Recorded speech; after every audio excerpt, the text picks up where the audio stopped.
じゃあ、今井先生、 Meeting is being recorded.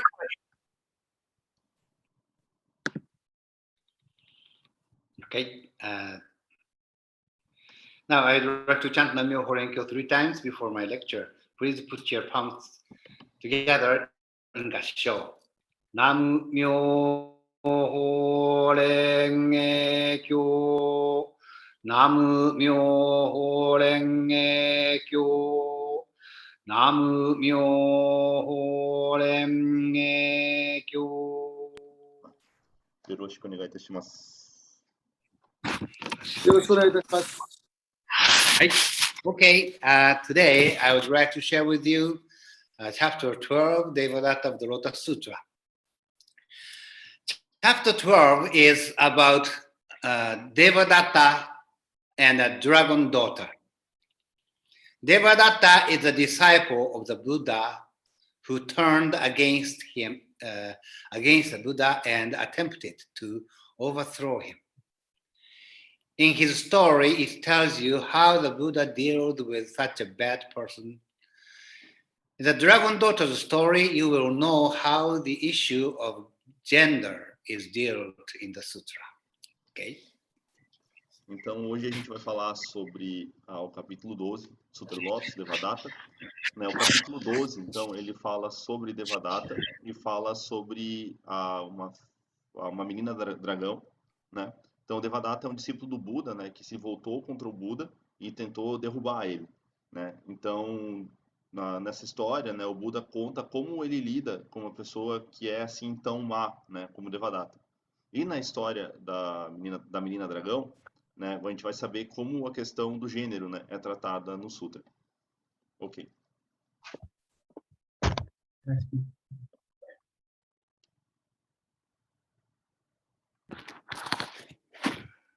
The chapter begins with a story about a person named Devadatta, who was, as mentioned before, a disciple of the Buddha and also a cousin of the Buddha, but who had become arrogant and had started to create trouble within the Buddhist community.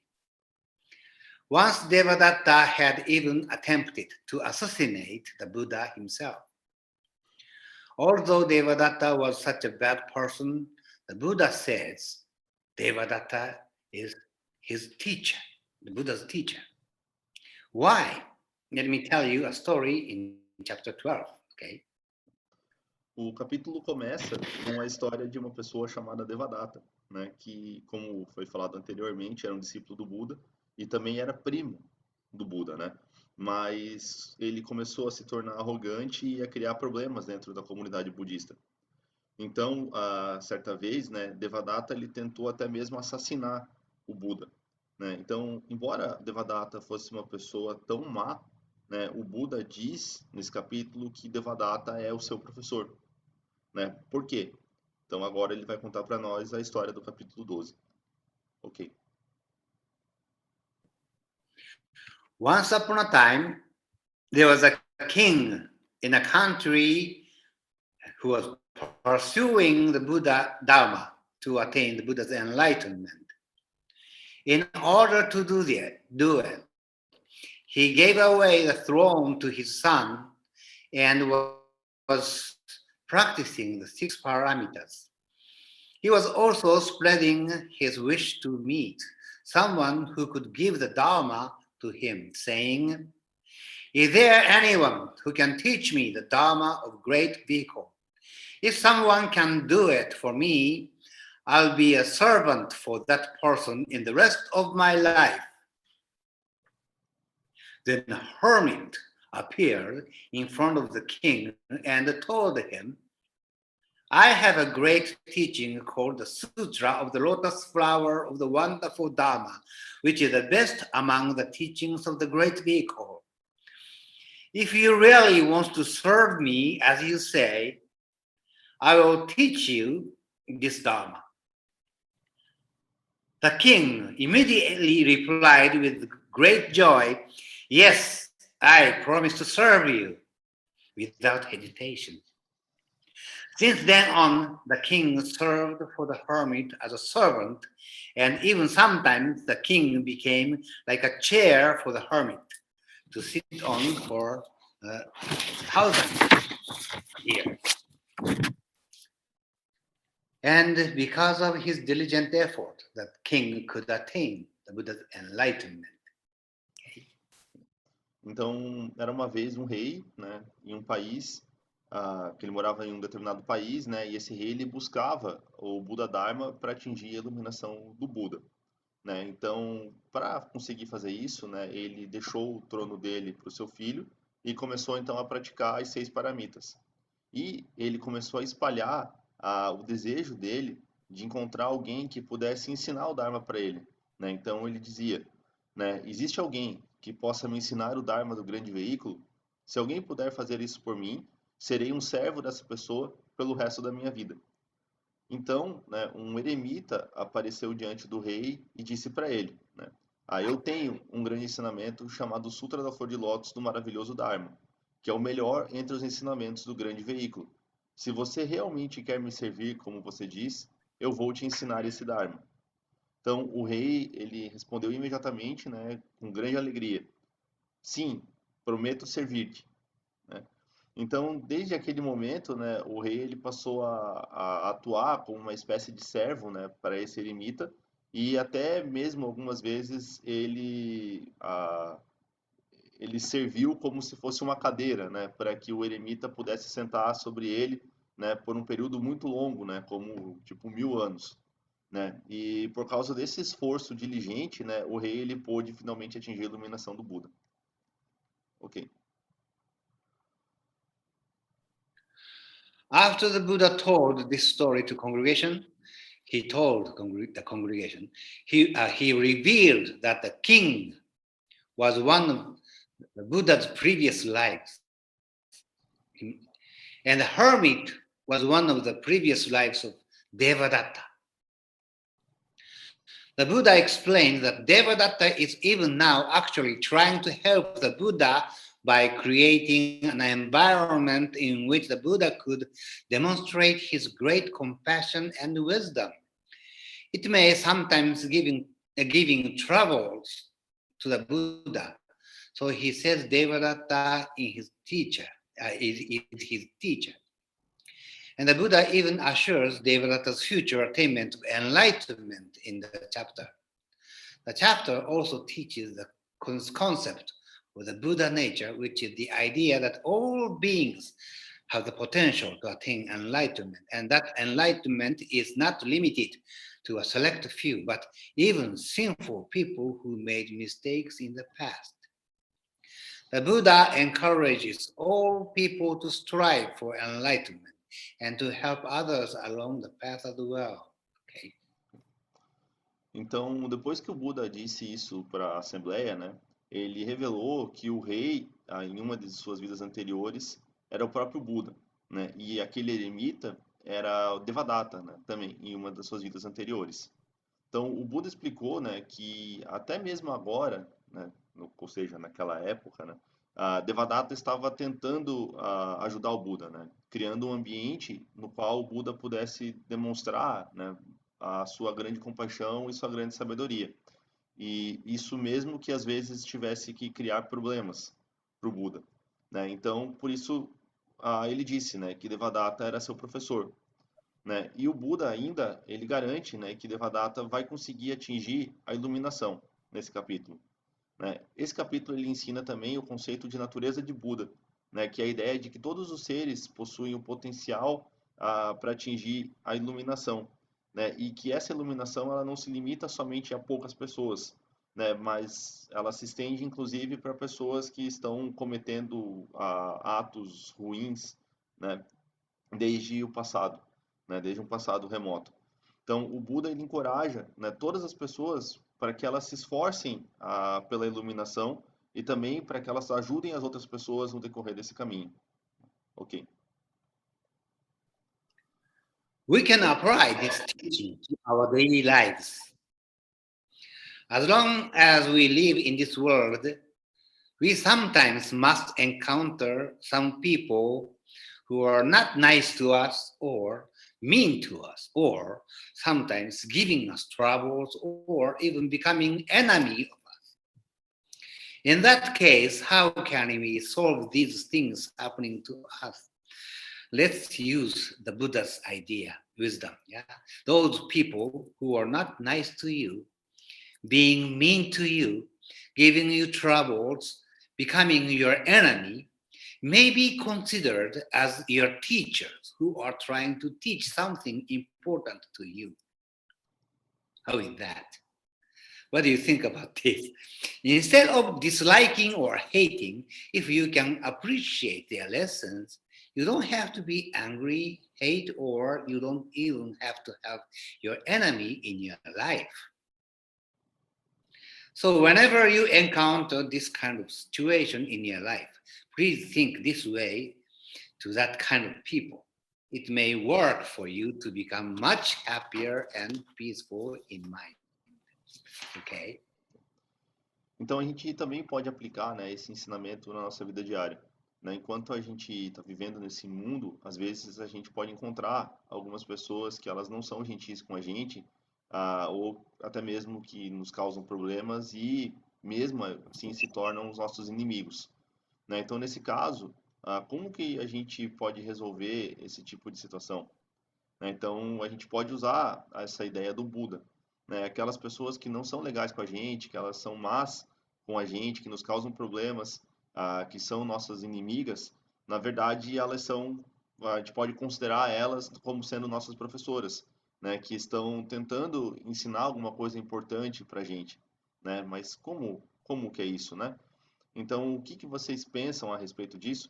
Né? Então, ao invés de não gostar dessas pessoas ou de odiar elas, né, se você puder apreciar as lições que elas estão nos dando, né, a gente não vai ficar com raiva, né, a gente não vai odiar e nem mesmo assim querer ter aquela pessoa como a sua inimiga para o resto da vida, né? Então, portanto, sempre que a gente se deparar com esse tipo de situação, a gente tem que pensar dessa forma sobre esse tipo de pessoa, né? Então, isso pode funcionar para a gente e nos tornar assim muito mais felizes e com a mente mais tranquila. Ok. The chapter also features a story about the daughter of a dragon who was able to attain enlightenment through her own efforts. Let me tell you the story of the daughter of a dragon. After accumulated wisdom, Bodhisattva, who was an attendant of many treasured Buddha, heard the story of Devadatta and was impressed so much, he felt satisfaction and asked many treasured Buddha to go back to their world. The Buddha says to him to wait till accumulated wisdom Bodhisattva meets Manjusri Bodhisattva. As soon as the Buddha said that, Manjusri Bodhisattva appeared from the sea. Accumulated wisdom Bodhisattva asked Manjusri what he was doing in the sea. Manjusri Bodhisattva answers that he was spreading the Lotus Sutra there. Accumulated wisdom Bodhisattva asked Manjusri what was the result. Manjusri Bodhisattva says to accumulated wisdom Bodhisattva to wait for a moment, then he will see the result. As soon as Manjusri Bodhisattva finished saying that, many people who have attained enlightenment spring up from the sea, and one of them is a daughter of a dragon who is very clever and only 8 years old. The dragon daughter had initially been skeptical of the Buddhist teachings, but after hearing the Lotus Sutra, she recognized its truth and began to practice diligently. Through her hard work and dedication, she was eventually able to realize enlightenment and became a Buddha herself. Ok. Então, o capítulo também conta, né, a história da filha do rei dragão, né, que conseguiu atingir iluminação por meio de seus próprios esforços, né? Então, ele contou para nós a história da filha do rei dragão, que é assim. Né? Então, num dado momento ali do Sutra do Lotus, né, o Bodhisattva, a sabedoria acumulada, né, que ele era um assistente do Buda Muitos Tesouros. Ele ouviu a história do Devadatta, né, e aí ele ficou muito impressionado com aquilo, né, e ele sentiu enorme satisfação e pediu ao Buda Muitos Tesouros para que ele pudesse voltar, né, já para sua terra de origem. Mas o Buda Shakyamuni disse para ele esperar um pouco, né, para que esse Bodhisattva, a sabedoria acumulada, pudesse encontrar com o Bodhisattva Manjushri, né? E assim que o Buda fala isso, então o Bodhisattva Manjushri ele surge, né? Ele aparece de dentro do mar, né? Então o Bodhisattva, a sabedoria acumulada, então ele pergunta para o Bodhisattva Manjushri, né? O que ele estava fazendo dentro do mar, né? E aí Manjushri responde que ele estava lá, né? Ensinando o Sutra Lotus, né? Para os seres que habitavam no fundo do mar, né?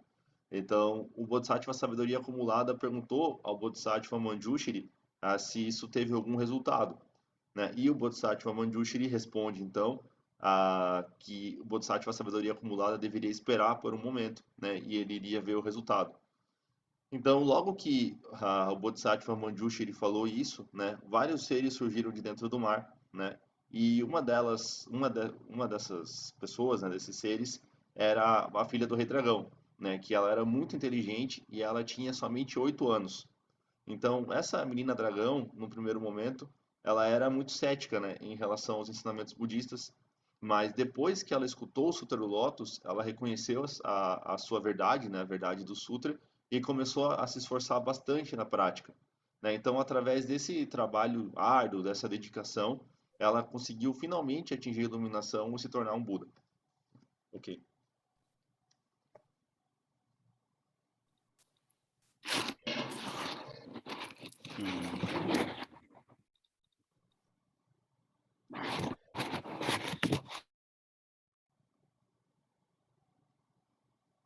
Hear me? Yes, I finished. Okay. Then accumulated wisdom bodhisattva and Shariputra. Shariputra is a Buddha's disciple, right? Shariputra had doubt in her because it is said that attainment of enlightenment is very difficult for anyone. They say she's just an 8-year-old girl. Even though she's so clever, can she attain the enlightenment? Besides, she is a female. How could a female attain enlightenment? It is said traditionally that female cannot be a Buddha. Then the daughter of a dragon comes in front of them to prove her attainment of enlightenment by giving a gem to the Buddha. The Buddha immediately receives it, which means the Buddha has proven the dragon daughter's attainment of enlightenment. Seeing what happened in front of their eyes, accumulated wisdom bodhisattva and Shariputra have just understood everything about this and believes the dragon daughter's attainment of enlightenment without saying anything. Então, né, o Bodhisattva, a sabedoria acumulada, e Shariputra, né, eles tiveram dúvidas sobre o que tinha acontecido, né? Então, porque naquela época dizia-se que a obtenção da iluminação era muito difícil, né?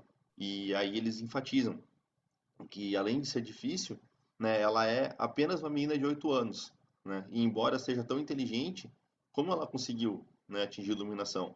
E além disso, ela é uma mulher, né? Como que uma mulher pode atingir a iluminação? Diz-se tradicionalmente que uma mulher não pode ser um Buda, né? Então essa foi a afirmação deles. Então a filha do Rei Dragão, ela foi até a frente desses dois discípulos, né? E para provar que ela tinha atingido a iluminação, né? E ela faz isso então entregando uma joia preciosa para o Buda, né? Então o Buda imediatamente recebe essa joia, né? Então como se o Buda estivesse comprovando, né, que essa filha do Rei Dragão tinha de fato atingido a iluminação. Então, vendo o que aconteceu, né, na frente deles, né, diante dos olhos deles, o Bodhisattva, a sabedoria acumulada, e Shariputra, né, eles acabaram entendendo tudo, né, o que estava se passando, e acreditaram na iluminação da filha do Rei Dragão sem conseguir falar mais nada. Ok. Overall, chapter 12 of the Lotus Sutra emphasizes the importance of perseverance and the idea that enlightenment is accessible to all people, regardless of their gender, past mistakes, or current level of spiritual attainment.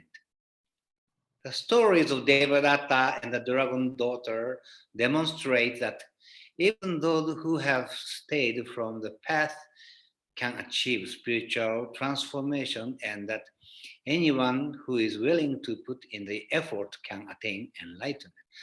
So if you can practice these teachings, for sure your life will be better no matter who you have to deal with, right? Okay, thank you for sharing today. Então, no geral, né, o capítulo 12 do Sutra do Lotus, ele enfatiza a importância da perseverança, né, e a ideia de que a iluminação ela é possível para todas as pessoas, né, independente do seu sexo ou dos erros que as pessoas tenham cometido no passado, ou até mesmo, né, do seu nível atual de realização espiritual.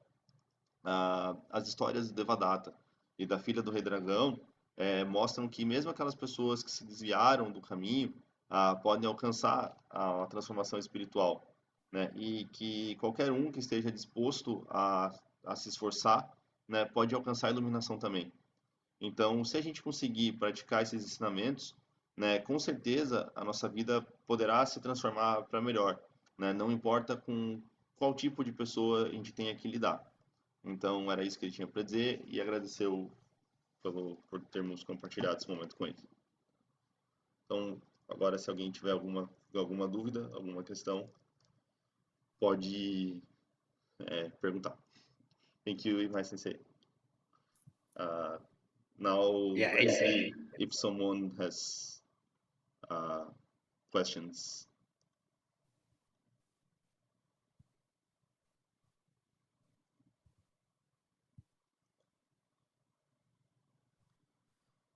I have a question. yes. Sometimes it's easy to deal with bad people, like people who doesn't like us, or people who are not kind of with us. But how we should deal with people who are like really bad, like killers, rapists, this kind of people who are like really, really, really bad, because it's very difficult to feel compassion towards this kind of people. How we should do with that? We don't have to be perfect. We don't have to be perfect. But if you practice, and you someday reach a point where, of course, it's impossible, impossible to think, all people who are bothering you are your teacher. Yeah, can do that, but from the closest people who are bothering you, you train yourself to accept. So it's very difficult training. Yeah. Much more difficult than chanting Nam-myoho Renge-kyo 3 hours a day. Right?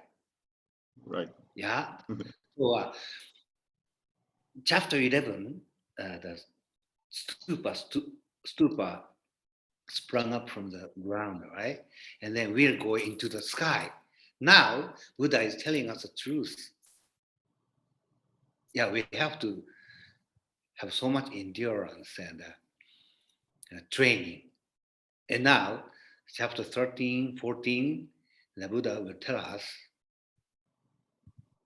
how to deal with worst cases.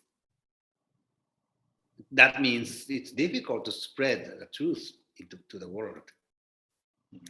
So Buddha wants us to be ready to that. So this is the first step. You see, don't have to be perfect, You don't have to think about a killer or rapist as your teacher yet, but just try to think the person who are bothering you. Some of them you can think, oh, maybe I don't like him, but because of him, I learned a lot. I still don't like him, but I appreciate what he did to me, or that kind of thing. First step, yeah. No, yeah. From the beginning, you don't have to be perfect, but eventually, if you be able to see whole universe as a Buddha's,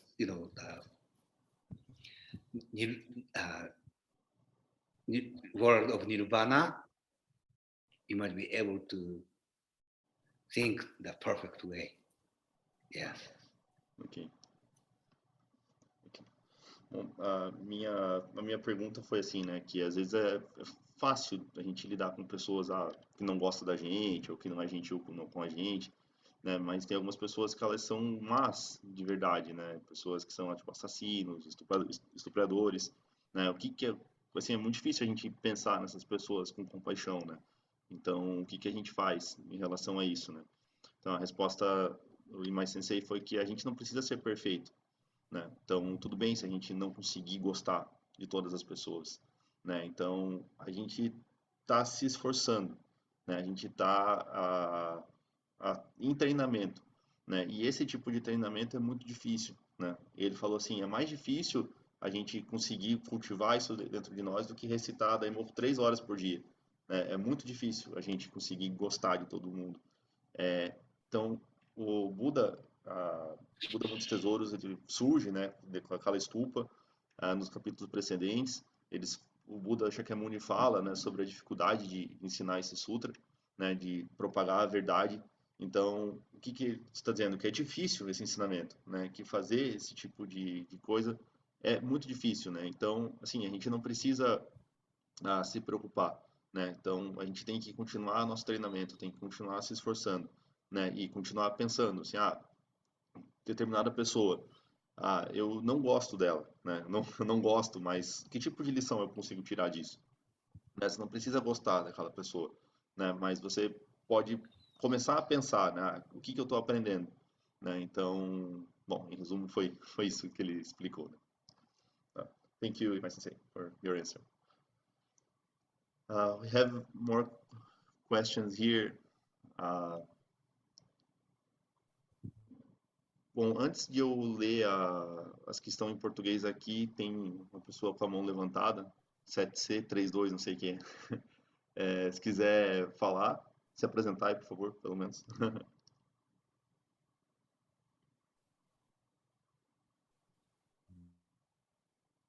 Acho que não... Acho que levantou a mão sem querer, então. Bom, então... Vamos para as perguntas aqui. O Luizinho escreveu, né? Bom dia. Se somente no Sutra Lotus se fala da iluminação das mulheres, os outros sutras não falam? Se os outros sutras são ensinamentos do Buda, por que somente no Sutra Lotus se fala da iluminação das mulheres? So, there's a question here, is about, is only the Lotus Sutra, the sutra that teaches about the enlightenment of women? Why the other sutras doesn't teach this kind of teaching of enlightenment for women?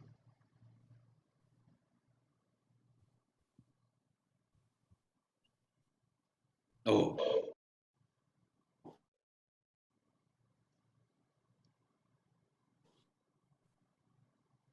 For example,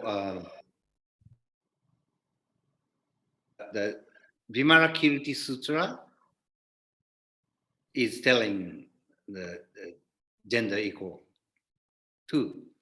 Yeah. Other sutras are saying doesn't matter what gender you are, not being. Everyone can attain. Especially Mahayana sutras. Yes, Buddha didn't have any discrimination, right? Buddha himself, when he was alive, and his Sangha, women and men and other gender doesn't matter. Everyone was accepted. And this is always people after Buddha, not only Buddhism, but Christianity or other religions. You know, the world history, always men are, they wanted to think that men were superior and women were inferior. But always, just the Mahayana Sutra went back to the original, Buddha's original opinion. You know, doesn't matter what gender you are. Basically, everybody is equal, right? And it's not the only Lotus Sutra, but other Mahayana Sutras are saying doesn't matter male or female, or you know,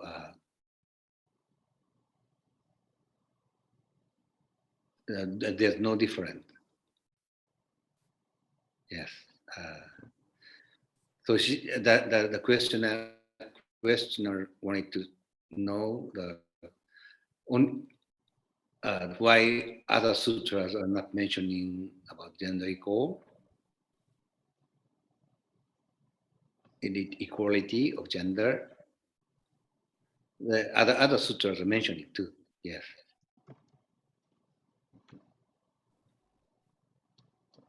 For example, I know one story in Vimalakirti Sutra. Yeah, same Shariputra, the Buddha's disciple, said to the heavenly lady, why are you a heavenly lady? And then heavenly lady knows about Buddhism so much. And why do you know about so much? Because you're a woman. Why do you know? And then the heavenly lady used her supernatural power to change the body with Shariputra, and she became a Shariputra. She became a Shariputra, and Shariputra became a heavenly lady. And Shariputra could understand that it doesn't matter, you know, male or female. So that kind of story is included in Vimalakirti Sutra.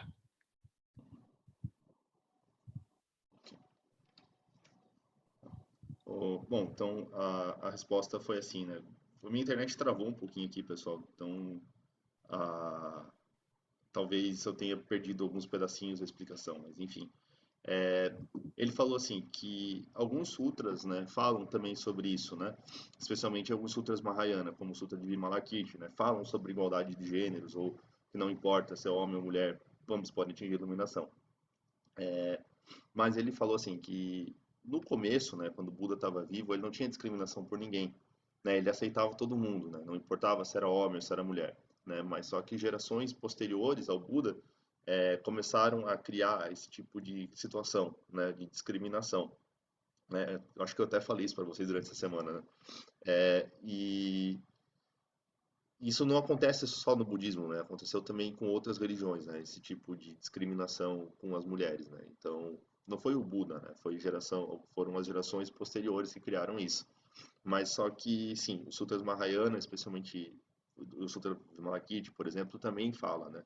E aí ele contou a história de um trecho do Sutra Vimalakirti que existia tipo uma deusa, né? Uma divindade feminina que conhecia bastante sobre o budismo, né? E aí o Shariputra perguntou para ela, né? Como que você sabe, né? Por que você sabe tanto sobre budismo, né? E aí ela trocou de corpo com o Shariputra, né? Ela se tornou um homem e Shariputra se tornou uma mulher, né? E aí o Shariputra se sentiu envergonhado, né? Com essa atitude dele, né? Então, sim, né? Existem outros ensinamentos, outros sutras, né? Principalmente sutras Mahayana, que também falam, né? Sobre igualdade de gêneros. Né? Agora eu vi que o 7C32 é a Mariene. Mariene, você levantou a mão antes, pode abrir o microfone para falar.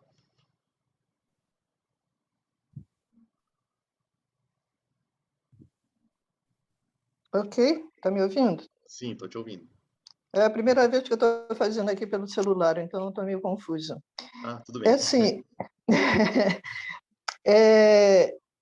em relação a essa questão de gênero, que nós até já tínhamos discutido um pouco, né, Guilherme? Sim. Eu queria perguntar o seguinte, é que alguns estudos acadêmicos, sérios estudos acadêmicos, né, questionam exatamente essa ideia do Sutra do Lótus, defender que existe uma igualdade entre todos os seres, especificamente entre homens e mulheres, né? Mas em vários trechos do Sutra, esses estudos questionam, né, que a mulher ela é colocada assim numa situação inferior, né? Em várias terras búdicas, por exemplo, que são maravilhosas, as mulheres não estão lá, quer dizer, dá a impressão de que, né, a mulher causa, na verdade, problemas nessas terras maravilhosas. E o próprio Shariputra, nesse capítulo que nós vimos, né, disse para a menina dragão, não é possível que uma mulher atinja a iluminação. Então, em vários trechos do Sutra de Lótus, aparece assim, situações em que a mulher é colocada numa situação, vamos dizer, inferior, não é?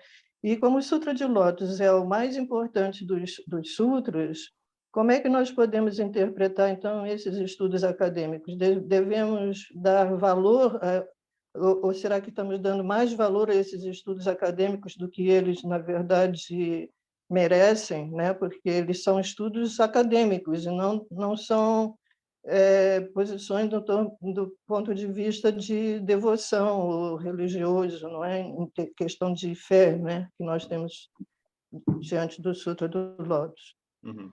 Sim. Quer perguntar em inglês já, Mariane? Não. Tá bom. Okay. Tá. So she asked about some scholars, doctors, and people from university who question this teaching of equality of the Lotus Sutra, because there are other parts in the sutra which says that the women are not equal. For example, I think that in chapter 23, there is one part which says that there is a pure land there, and there is no women living there because women are not pure. So there are other parts in the sutra who put women in a lower position. So she's asking if how we should deal with these scholars, these doctors. We should agree with them, or we should rely in our tradition. How can we understand these scholarships? Yes, she's right. There's a contradiction, even within the sutra. But that's the reason why, I'm now studying about the Kumarajiva translator from Sanskrit to Chinese, and Lotus Sutra seems to be ended by chapter 22, actually. So Kumarajiva moved. That chapter 20, present chapter 22 used to be 27, the last chapter, but he moved it after chapter 21. Yeah, because from chapter 23 to chapter 28, present chapter 23 to 28 were added to unify all Buddhist beliefs in those days, to unify all kinds of Buddhists. So there are some contradictions, honestly. So there is a story from chapter 1 to chapter 22, and then chapter 23, 4, 5, 6, 7, 8.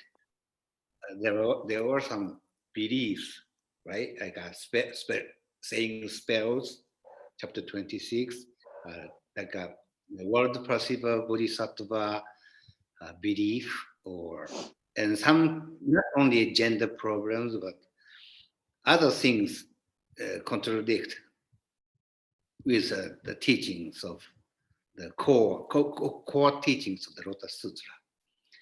But in those days, it was necessary to unify all the Buddhist beliefs to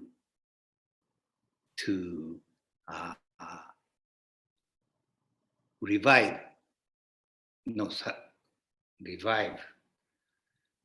as a new Buddhism, like Mahayana, true Buddhism, not only for priests, but they wanted to emphasize anyone can attain Buddha's enlightenment. Yes, there are some contradictions within the sutra, but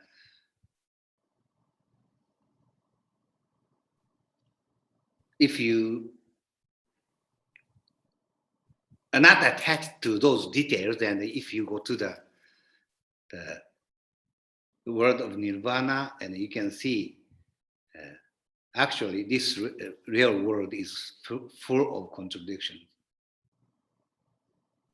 But people are still dealing with that. We have to deal with those things. And the same thing, the world of the Lotus Sutra is like our real world. And sometimes we have to deal with these contradictions, but we should never be out of the way or the core teaching of the Lotus Sutra. That's my opinion. Yes. Bom, então, ele falou que agora, né, ultimamente ele está estudando sobre a vida de Kumarajiva, né, que foi o tradutor do Sutra do Lótus, e ele leu, né, que, na verdade, o capítulo 22, né, que é a transmissão, na verdade, ele era o último capítulo, né, ele era o encerramento do Sutra, né, mas só que foi Kumarajiva que trocou, né, colocou ele para o capítulo 22, né, por quê? Porque ele entendia, né, que Kumarajiva fez a tradução do sânscrito para o chinês, né? E ele entendia que os capítulos 23, 24, 25, 26, 27, 28 eram capítulos que tinham sido adicionados depois, né? E que tinha como objetivo unificar todas as crenças budistas, né? Então é por isso que aparecem algumas contradições nesses capítulos finais, né? Então, não somente na questão de gênero, né? Mas também outras coisas, né? Porque, por exemplo, aparece a recitação de Dharanis, né? E, enfim, né? Outras coisas que se contradizem com o restante do Sutra também aparecem, né? Então, essa é a razão, né? Dessa mudança da posição. Ele falou que, na verdade, a gente não precisa assim, se prender aos detalhes, né? A gente precisa olhar para o núcleo principal de ensinamentos do Sutra do Lótus, né? Então, o Sutra do Lótus, ele é como se fosse o mundo do Nirvana, né? Como se fosse esse nosso mundo, né? Então, esse nosso mundo também tem contradições, né? Então, o Sutra do Lótus também tem algumas contradições no texto, mas a gente tem que olhar para o núcleo, né? Para o que é mais importante, para o que é central, tá? Então, em resumo, foi essa aí a resposta, né? Caso alguém tenha pego alguma coisa mais importante que eu não traduzi, por favor, me dá um toque. Mas acredito que isso cobre a resposta toda. Okay, thank you. There is another question. There is that part of chapter 12, which says that the Buddha acted as a chair for his teacher. What this means? Maybe this should mean that we should face our problems as part of our path to enlightenment. What's the meaning of this chair, like act as a chair for the teacher? Oh, the becoming chair for the teacher doesn't mean so big, you know. He was not only that, but he was working for the hermit, the Buddha, I mean, not the king in those days, king. Yes, the king. Buddha's one of the previous lives. Buddha was working, king was working for the hermit like a servant and did do anything as he promised. So becoming like a chair for the hermit, that wasn't doesn't mean so much, but one of his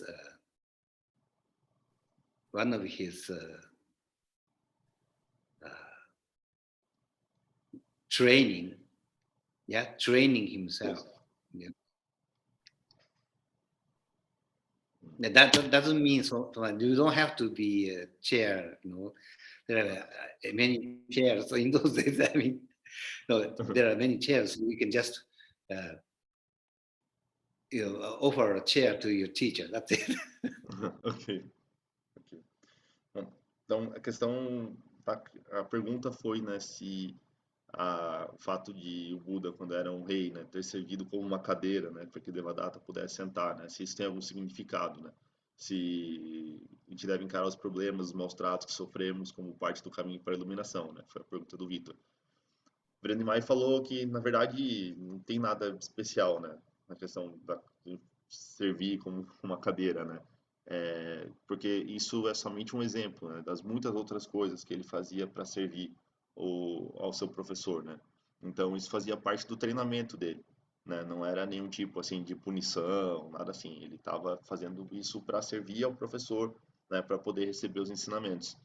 Então não tem nada, nenhum significado especial, né? Ele falou, a gente não precisa servir, assim, agir como se a gente fosse uma cadeira para o nosso professor também, né? Ele falou, talvez no máximo, oferecer uma cadeira para o professor sentar, alguma coisa assim, né? Mas não tem nenhum significado especial. That's a metaphor that how eager the king wanted to know the Dharma. Yeah. Então, ele falou assim que isso é uma metáfora, né, para mostrar como ele estava sedento, como ele queria muito, né, esse ensinamento da iluminação. Então, ele fazia essas coisas, né? Isso é uma metáfora, então. Ok. Mais perguntas, pessoal?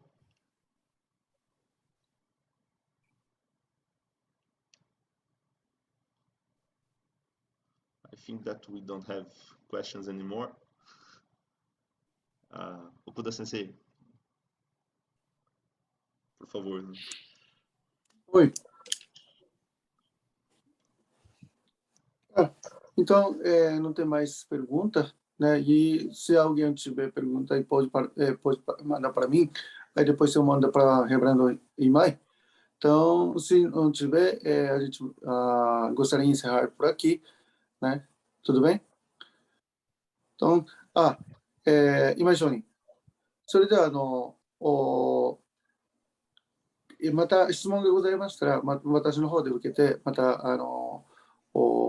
転送させていただきますので、今日はここで、一旦終わっていただいて、お題目で終わっていただいてよろしいでしょうか。はい。Okay. Now I would like to conclude my lecture with chanting Nam-myoho Renge-kyo 3 times together. Please put your palms together in gassho. Nam-myoho Renge-kyo, Nam-myoho Renge-kyo, Nam-myoho Renge-kyo. Arigatou gozaimashita. Thank you very much. Obrigado. Obrigado. Obrigado. Yeah, see you next month. Bye bye. Bye bye. Thank you. Thank you. Thank you.